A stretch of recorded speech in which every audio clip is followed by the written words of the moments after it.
Where are all of the medium-sized dinosaurs? If you've ever been to a museum, you've probably been fascinated by what at this point is the public's favorite prehistoric creature, the dinosaur. If we are talking about non-avian dinosaurs, these roamed the Earth between 243 million right up until their extinction 66.043 million years ago, meaning they existed for a little more than 29,000 times longer than human civilization has been around. And yet, despite this, there's an interesting predicament. While large dinosaurs, which weighed more than 1,000 kilograms, were fairly common, such as the T-Rex, and smaller dinosaurs, which weighed less than 100 kilograms, such as the Velociraptor, were also common, what isn't common is the group of dinosaurs in between these two weights, the medium-sized dinosaurs. To explain exactly what I mean, here is a range of adult animal weights for various fish species at the present, and now the same thing for mammals. As you can see, the number of species which have either extreme low or extreme high weights is quite low, with it being most common for species to have a mass in between the two, with a trend towards the lighter side.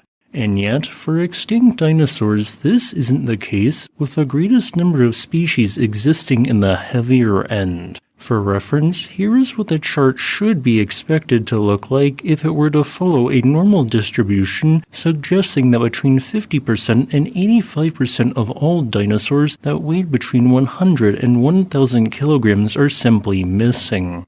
This fact caused quite a conundrum for paleontologists, which for the longest time tried explaining this abnormality away as simply environmental and geological conditions merely favoring the deposition of small and large, but not medium fossils.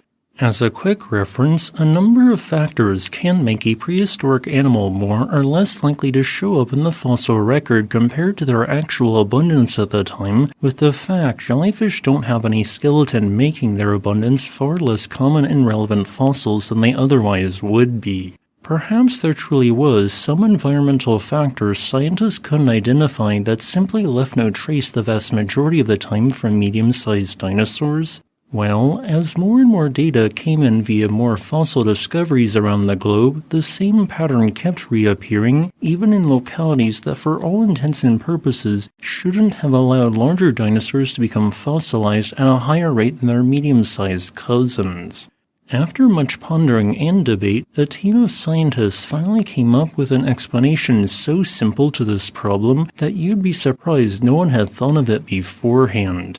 There was no unusual abundance of missing medium-sized dinosaurs, as instead, medium-sized dinosaurs truly were far less common. And the reason for this came down to the larger dinosaurs. Can you think of anything larger dinosaurs do that might fill the niche of medium-sized dinosaurs? That is correct, they're children.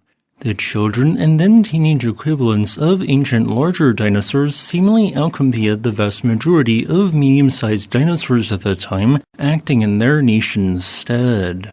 We can sort of see the same thing today via Komodo dragons. Their young are vulnerable and as a result are essentially arboreal, spending much of their time in trees where they eat birds and insects. Yet, once they grow up and become adults, this survival strategy is significantly less effective, and instead they become apex predators that act as ambush hunters on the ground. The children of larger dinosaurs may have also filled one or more ecological niches different from what they would perform as adults as they grew up. And this is why there incorrectly initially appears to be a large number of missing medium-sized dinosaur fossils. While this is just a hypothesis, more finds are seemingly supporting this idea as the months and years progress. As a final note, I would like to thank my YouTube channel members and patrons on Patreon for supporting my work.